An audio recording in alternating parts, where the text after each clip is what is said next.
Hello and welcome to the BS Academy. So recently IIT Bombay has changed their syllabus a little bit to the each branches.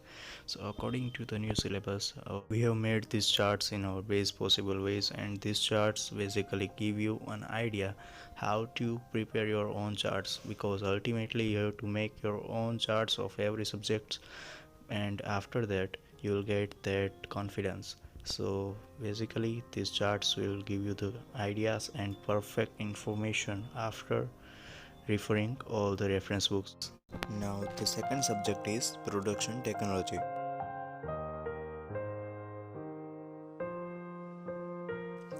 So in the first chart of the production technology will include that the basics of the production technology as well as all the types of the casting processes. Now the first and the most important, that is the basic definition of the casting. It is the oldest method of the manufacturing in which the matter is poured into the preformed cavity, and after the solidification the casting part is taken out. The place at which the casting is done is known as the foundry. And there are main two types of casting. First one is the sand casting and the second one is special casting. Here you can see that the first one is the sand casting. In sand casting, main important one point is there, that is the aspiration effect, or you can say that the breathing effect. It is the effect that negative pressure created at the cross-section areas of the sprue in the starting, due to which the molten metal results into the gaseous defect, which is known as the breathing effect, or you can say that the aspiration effect. Then after the steps involved in the sand casting. So here you can see that there is the diagram for that steps. First one is the mold making process, then the mold, then casting, then inspection, then machining, and then the final product. Then there is the diagram for the casting, all the terms. There are two types of risers. First one is the side riser and the other one is the top risers. In the side riser, cavity at one side of casting, and in the top riser, cavity at top of the casting. Then runner. In the runner, the channel which feeds the molten metal from a sprue bottom to the mold cavity. Then shrinkages. First stage is, there are three stages of shrinkage. First stage is liquid shrinkage, second one is solidification, and third one is solid shrinkage. Here first stage of shrinkage is greater than the third stage is greater than the second stage. Then time required for the riser is greater than time required for the casting. And F net is equal to ρ1 minus ρ2 into mu into G, where F is equal to ρVg, which is Bayes force. Then for pure metal, Tm is equal to Tf, and for alloy, Tm greater than Tf. Here Tm for the melting temperature and Tf for the freezing temperature. So these are the very basic definitions, but it's very important in the examination because it will ask more than 2 to 3 times in the GATE examination. Now then after, Courinos equation is there. So the equation for that is Ts is equal to K into V by A square, where K is equal to solidification constant, then V is equal to volume of the molten metal in the respective cavity, and A is equal to area of the molten metal. Then M is equal to V by A, which is equal to modulus. So you can write that T is equal to K into M square. Then here one note is there, TR greater than TC and MR greater than MC for casting only. And one more is there. And VR is equal to 3 into VSR, and Q is equal to AV, which is equal to A into under root 2GH. So VR is equal to 3 into VSR was asked 3 times in the examination. Then after, for solidification time, there are main 2 important terms are here. That time required for the cylinder, which means TCY is equal to 1.17 into time required for the square. So TCY is equal to 1.17 into T square. and Tc means the time required for the circular pipe is equal to 1.17 into time required for the square pipe. These two equations are valid for side riser and top riser both. So you can say that in the cylindrical riser the time required is more than that of square riser. So hence cylindrical riser is more used. Then coming towards the methods of riser design. The first one is the Keynes method. In that method, freezing ratio X is equal to Mr by Mc, which is equal to E by A of R upon V by A of C, which is equal to A by V of C upon A by V of R. Here X always greater than 1 because as you all know Mr greater than Mc. Then volumetric ratio Y is equal to Vr upon Vc and X is equal to A upon Y minus B plus C. Then Ts is equal to 1 upon beta square alpha into E by A square, where beta is equal to geometric constant and alpha is equal to thermal diffusivity. Then there is the graph of the points which are plotted on the Y by X graph. So you can see that the points under the graph represents the defective casting and the points above the graph represents the sound casting. Similarly, for the Newell's method, the equation will be like X is equal to L plus W by T, where L is equal to length and W is equal to width and T is equal to thickness. Then Y is equal to VR by Vc and the graph for that is there also. Then the third and the final method is the Modulus method. Mr is equal to greater than or equal to 1.20 into Mc. For sound casting, modulus for riser is greater than that of modulus of casting, which is 20% more. Then for hollow cylinder casting, X is equal to pi into d0 plus d1 plus h upon d0 minus d1. Then T is equal to d0 minus d1 upon 2 and L is equal to pi into d0 plus pi into di by 2 and W is equal to h. So you can put that value in the equation of X is equal to L plus W by T.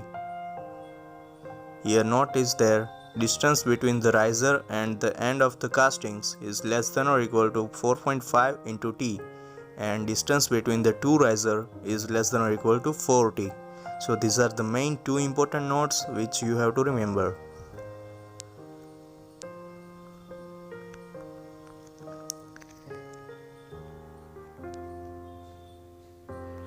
Now coming towards the pattern.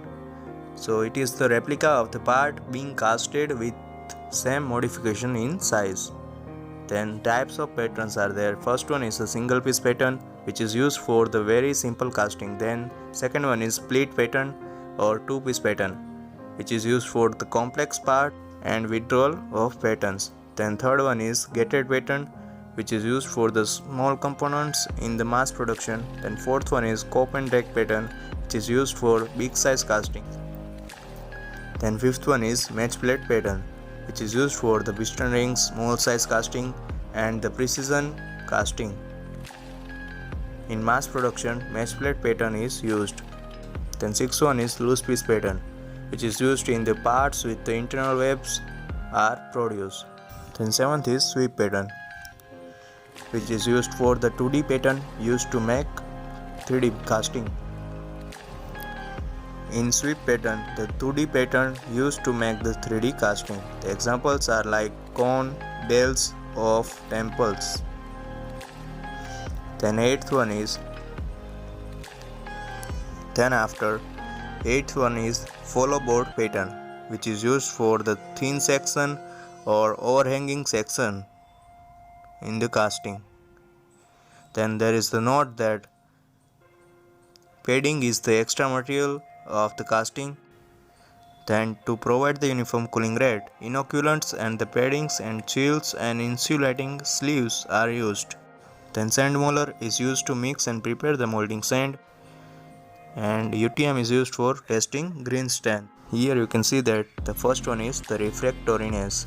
It is the ability to withstand the high temperature of the molten metals. It should be high for the casting process. Then green strength is equal to capacity of the containing moisture. Then grain strength is the capacity of containing moisture, and grain compressive strength, which is in the range of 130 to 160 kilopascal, and grain shear strength is equal to 10 to 40 kilopascal. Third one is the dry strength. In sand, as the moisture evaporated at the same time, it should retain the mold cavity and withstand the metallostatic force. Then dry compressive strength, which is in the range of 120 to 140 kilopascal, and dry shear strength, which is in the range of 30 to 80 kilopascal. Then fourth one is the hot strength, which is the strength for hold the shape of the mold cavity after all the moisture is eliminated. Then fifth one is permeability, the gas involving capability of the molding sand. Then permeability number is equal to Pn, which is equal to UH upon Pnt. Then Pn is equal to mu into H upon Pat, where P is equal to pressure, A is equal to cross-sectional area, T is equal to time, H is equal to height, and V is equal to volume. Then Pn is equal to 3007.2. Then sixth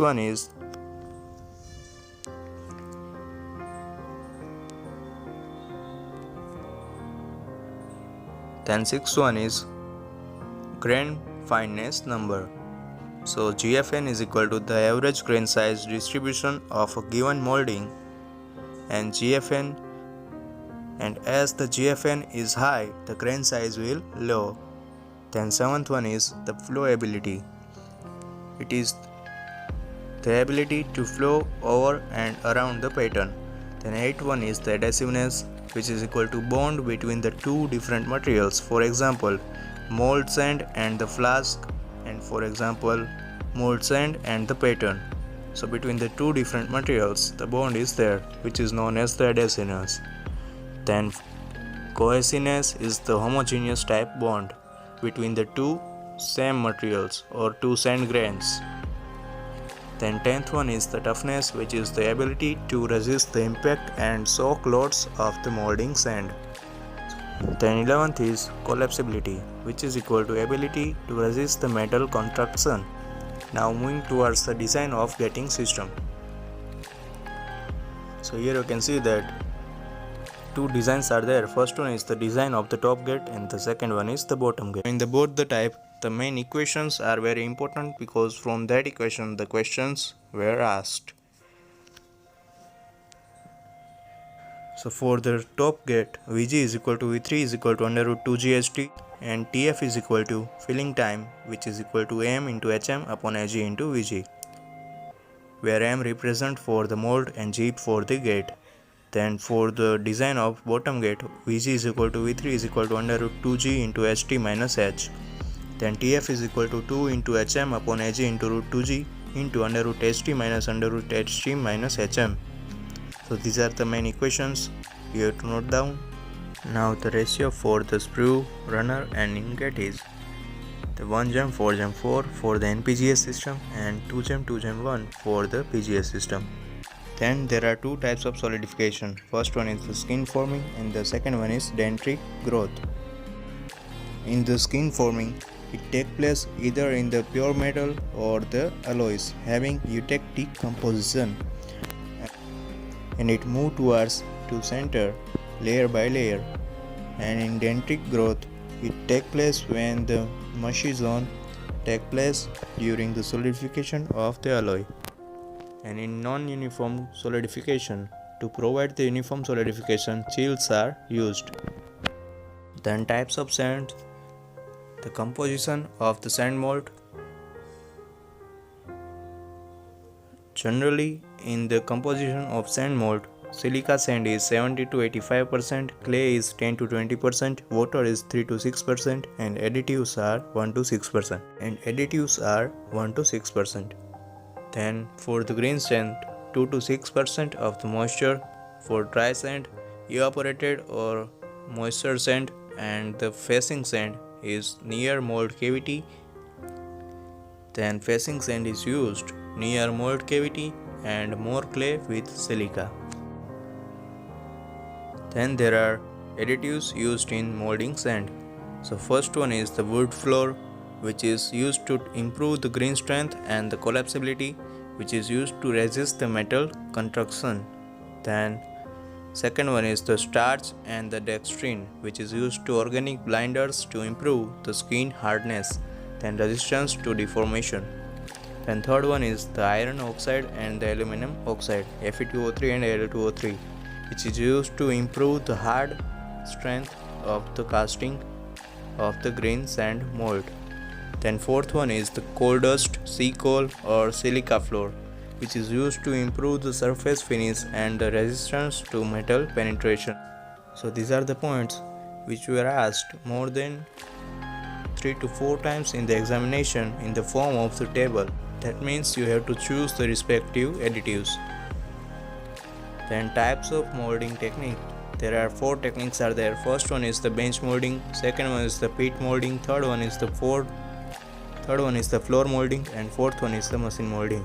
So here you can see that there are main 2 types of the casting. First one is the expandable molds and the second one is permanent casting.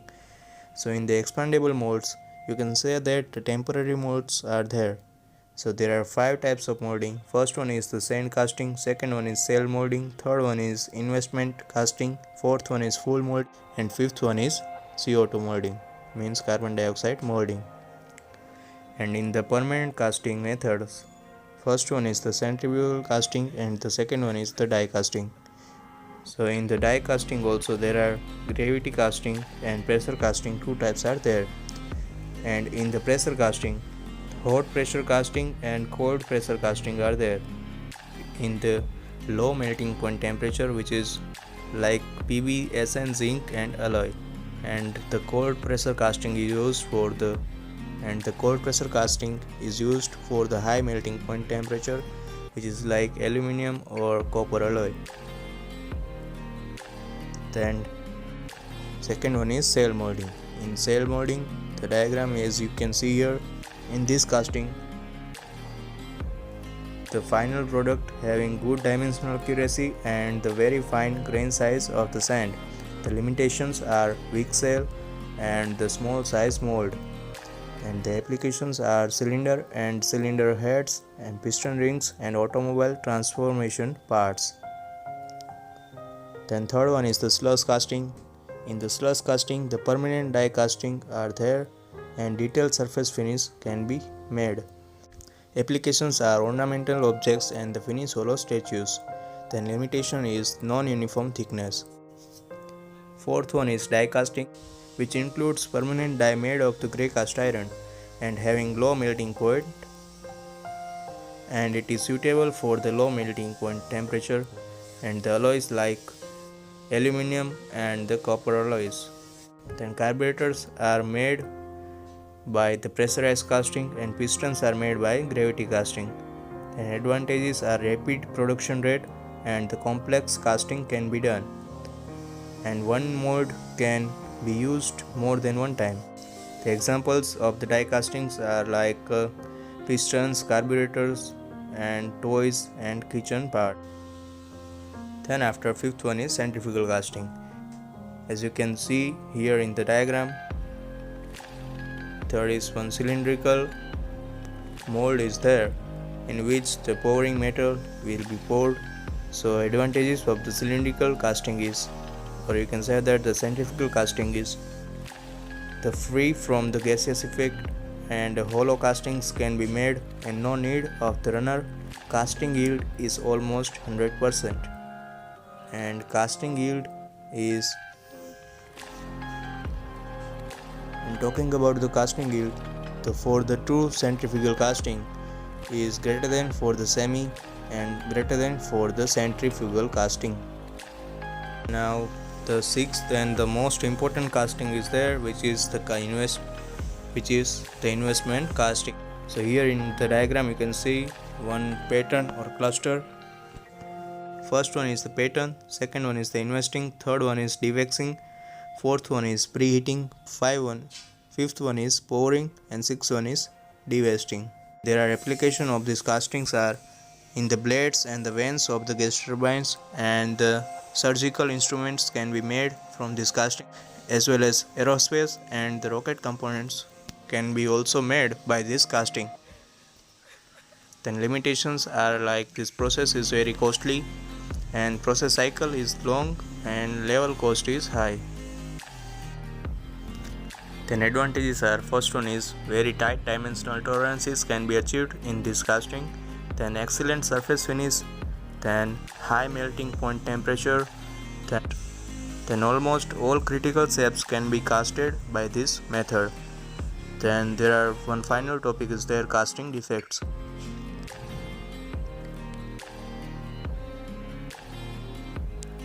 One more point is their angular clearance is generally taken as 0.25 to 0.75 degree per sides for the components. Then the final topic is casting defects. So there are mainly 4 defects are there. First one is the gas defect, which includes the blowholes and open blow due to the moisture, then pinhole porosity due to the H2 gas or hydrogen gas. Then second one is the molding material defect, which includes the cuts and washes, metal penetration, fusion and runout. Then third one is pouring metal defect, which includes misrans, cold sorts, slag inclusions, etc. And the fourth one is metallurgical defect, which includes hot tear, hot spot. Hot tear due to cracks occur due to the variation in the solidification rate. Here hot tear, you can say that the crack occurs due to the variation in the solidification rate. This is the first chart of the production technology, which includes the basics, then the types of casting, then types of pattern and the methods of the sprue design and the casting defects. So if you like this video, please do like and share this video to all the other friends who is preparing for the GATE examination. Do like and subscribe to the BS Academy channel for more upcoming videos of the production technology. And second chart will cover the sheet metal, which includes all the important formulas from which surely in the GATE examination 3 to 4 marks